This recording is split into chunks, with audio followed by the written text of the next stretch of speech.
بسم اللہ الرحمن الرحیم یا ایھا الذین آمنوا اے ایمان والو لا تسألوا نہ سوال کرو ان اشیاء ان چیزوں کے متعلق ان تبدا لکم تسوکم کہ اگر وہ چیزیں تمہارے لیے ظاہر اور واضح کر دی جائیں یا ظاہر ہو جائیں، کر دی جائیں زیادہ مناسب ہے، تبدا مضارع مجہول ہے، تو تسوکم تمہیں برا لگے، تمہیں ذہنی تکلیف ہو، اذیت، ان تسألوا عنہا اگر تم اس کے متعلق سوال کر رہے ہو، حین ینزل القرآن جبکہ قرآن مجید ابھی اتر چکا نہیں بلکہ اتر رہا ہے، انتظار کر لو، جو چیز پوچھنا چاہتے ہو ممکن ہے تمہارے پوچھے بغیر ہی تبدا لکم کہ وہ واضح کر دی جائے، عفا اللہ عنہا اور اس کے متعلق اللہ نے معاف کر دیا، یعنی اس حکم کے نازل ہونے سے پہلے جو کچھ تم میرے نبی سے سوال کر چکے ہو اس کی تمہیں معافی،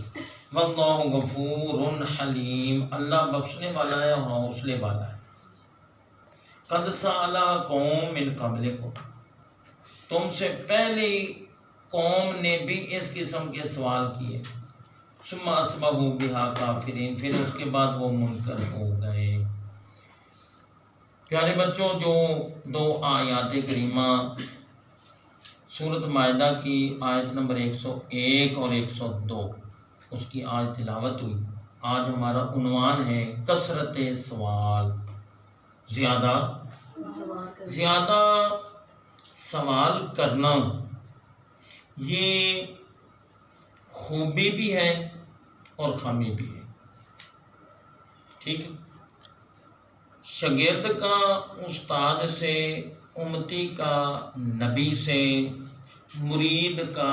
پیر سے، عقیدت میں، ادب میں، حصول علم اور حصول ہدایت کے لیے سوال کرنا جائز بھی ہے، خوبی بھی ہے، اچھائی بھی ہے۔ اس قسم کے واقعات بھی آتے ہیں کہ کسی صحابی نے حضور سے کوئی دینی مسئلہ پوچھا ہے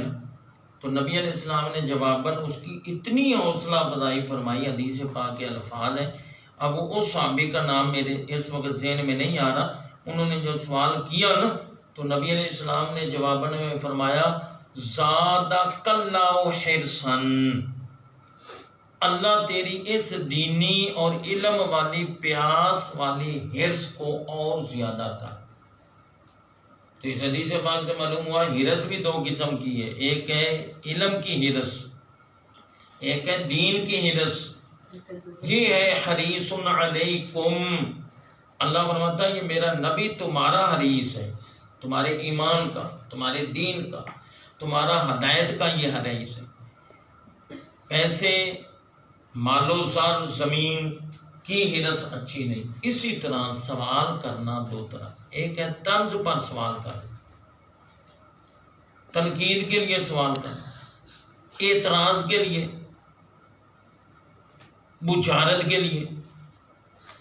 یہ سوال کرنا امتی کا نبی سے اور شاگرد کا استاد سے یہ جائز نہیں،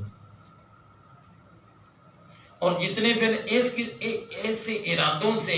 جتنے سوال بڑھتے جائیں گے اتنی پیچیدگیاں اور مسائل بھی بڑھتے جائیں گے۔ علماء نے لکھا ہے کہ بنی اسرائیل اگر زیادہ مطالبے اور سوال نہ کرتے تو گائے کے متعلق کوئی شرطیں نہ بڑھتی جاتی، ان کے سوال بڑھتے گئے، شرطیں بھی بڑھتی، جو بھی شروع سے جو بھی گائے کر دیتے نا ان کا مقصد اور مطلب اور رزلٹ فوراً آ جائے، ٹھیک ہے۔ اب یہ تو میں نے چند باتیں بتا دی، اب میں سب سے پہلے اس کا آیت کا شان نزول، اللہ فرماتا ہے ایسے سوال نہ کرو کہ اگر وہ ان کے جوابات تمہیں بتا دیے جائیں پورے مجمع میں تو تمہاری اذیت ہو، تمہیں شرمندگی ہو، تمہیں برا لگے، انتظار کرو، بھی تو قرآن نازل ہو رہا ہے، مگر اس حکم سے پہلے جو تم کر چکے ہو وہ تمہیں معافی۔ اب سن لو جی، اس کا شان نزول کے بارے میں نا بیٹا یہ حدیث پاک بخاری شریف حضرت انس رضی اللہ تعالیٰ، قرآن مجید کی تفسیر کا سب سے اعلیٰ طریقہ ہے تفسیر القرآن بالقرآن، اور دوسرا درجہ کیا ہے؟ تفسیر القرآن بالحدیث، تو یہ دوسرا درجہ بخاری شریف حضرت انس رضی اللہ تعالیٰ۔ آپ فرماتے ہیں نبی پاک صلی اللہ علیہ وسلم نے ہمیں خطبہ دیا، اور ایسا خطبہ ہم نے کبھی نہیں سنا، اور ایسے خطبے میں کیا تھا کہ رسول اللہ صلی اللہ علیہ وسلم نے فرمایا اے لوگوں، جو کچھ میں جانتا ہوں، دیکھتا ہوں، سنتا ہوں، اگر یہ تمہیں ہو جائے یہ موقع یا یہ سعادت یا یہ طاقت، تو پھر تم ہنسو کم اور روو زیادہ۔ اتنا بعد پر اثر حضور نے فرمایا، صحابہ نے اپنے چہرے ڈھانپ لیے اور بلند آواز سے رونے لگے۔ ایک شخص کھڑا ہو گیا، کہنے لگا جی میرا باپ کون ہے؟ مجمع میں میرا آپ نے فرمایا فلاں تیرا باپ ہے۔ اس موقع پر یہ آیت نازل، یہ ایک روایت ہے۔ اب دوسری سن لو، یہ بھی بخاری شریف اور حضرت انس رضی اللہ عنہ اس کے راوی ہیں۔ یہ فرماتے ہیں کہ کسی نے استہزاءً سوال کیا، استہزاءً سوال مزاق میں، ٹیچر میں، طنز کرتے ہوئے، جی میری اونٹنی گم ہو گئی ہے، وہ کہاں ہے؟ اب آپ اندازہ لگائیں کہ نبوت اس لیے آئی ہے کہ تمہارے ڈنگروں کا خیال رکھے؟ سوچنے والی بات ہے، کتنی ایک گستاخی اور بے ادبی ہے، اونٹنی تیری گم ہوئی، اور نبی علیہ السلام سے تو پوچھ رہا ہے کیا نبی اس لیے آتا ہے کہ تیرے ڈنگروں کا خیال رکھے اور بتائے تیرا گم شدہ جانور کہاں ہے؟ تو اس موقع پر جو ہے نا یہ آیت نازل۔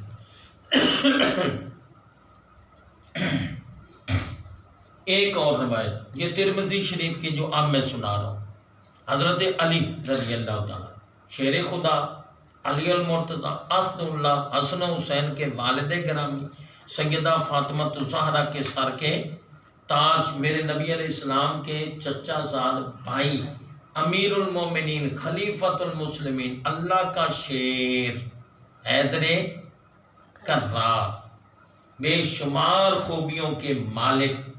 وہ فرماتے ہیں کہ یہ آیت جو ہے نا حج کے موقع پر نازل ہوئی۔ نبی پاک صلی اللہ علیہ وسلم نے حج فرمایا اور حج کی ترغیب اور شوق دلانے کے لیے بات، تو ایک شخص نے سوال کر دیا یا رسول اللہ کیا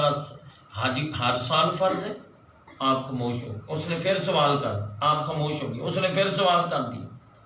آپ خاموش ہو گئے، اور پھر تھوڑی دیر کے بعد فرمایا اگر ہم ہاں کر دیتے، ادھر سے سوال ہوا ہے کیا ہر سال فرض ہے، اور ہم کہہ دیتے ہاں، تو ہر سال فرض ہو جاتا، مگر میرا امت کے ساتھ مجھے پتہ ہے یہ معاملہ مشقت والا ہو جاتا، ہر امتی ہر سال حج نہیں، میں اپنی امت کو مشقت میں ڈالنے سے بچانے کے لیے میں نے ہاں نہیں کی۔ اگر میں ہاں کر دیتا، اختیار اتنا ہے رب کا دیا ہوا، اگر میں ہاں کر دیتا تو ہر سال فرض، ٹھیک ہوگی؟ تو یہ آیت اس موقع پر نازل ہوئی، ٹھیک ہے۔ ایک اور حدیث پاک اس سلسلے میں سن لیا، آخر میں یہ پانچویں حدیث میں اسی آیت کی تشریح میں پیش کر رہا ہوں۔ بخاری شریف حضرت سیدنا سعد بن ابی وقاص، یہ وہ خوش نصیب صحابی ہے جس کو میرے نبی علیہ السلام نے غزوہ احد میں فرمایا تھا کہ اے سعد میری ماں باپ تجھ پر قربان۔ وہ فرماتے ہیں کہ نبی پاک صلی اللہ علیہ وسلم نے فرمایا سب سے بڑا مجرم وہ شخص ہے، سب سے بڑا مجرم وہ شخص ہے جس نے کوئی ایسا سوال کیا کہ اس کے سوال کی وجہ سے کوئی چیز حرام ہو گئی جو پہلے حرام نہ تھی. حضور فرماتے ہیں یہ مجرم سارے مجرموں سے. اللہ تعالیٰ قرآن کو صحیح سمجھنے اور عمل پیرا ہونے کی توفیق عطا